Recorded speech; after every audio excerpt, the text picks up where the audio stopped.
શૌચાલયમાં ગંદકી જોવા મળી રહી છે. રોગચાળો ફેલાય તેવી શક્યતા ઊભી થઈ રહી છે. પાટણ જિલ્લાના ચોરવારપુરામાં આવેલ સરસ્વતી સેવા સદન કચેરીમાં બીજા માળે આવેલા શૌચાલયોમાં ગંદકી જોવા મળી રહી છે.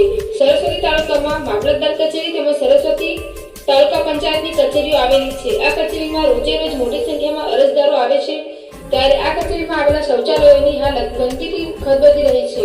તેના કારણે રોગચાળો ફેલાય તેવી શક્યતાઓ ઉદ્ભવી રહી છે.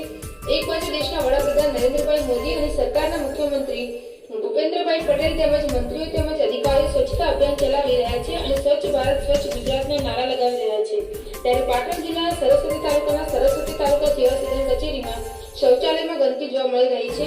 તો અધિકારીઓ કુંભ નિંદામાં જાગશે કે આંખ આડા કાન કરીને જશે છે જેવી પરિસ્થિતિ ઊભી કરશે કે અરજદારો રોગચાળાના વરડામાં આવીને બીમાર પડે અને દવાખાનામાં દાખલ થાય અને દવાખાનામાં પૈસા ખર્ચે તેની રાહ જોઈ રહ્યા છે.